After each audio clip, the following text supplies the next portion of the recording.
Guys, welcome back to my channel.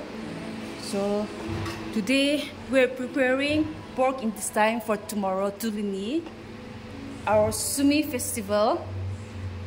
So ये pork का intestine है. कल हम लोग का सेमला का फेस्टिवल है, इसलिए हम लोग ये ऐसे बना रहा है. देखो बहुत टेस्टी है.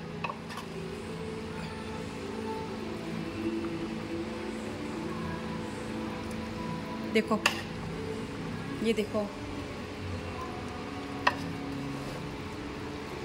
kidney, heart, lungs and then liver.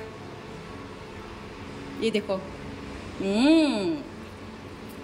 yummy. ये देखो. Enjoy.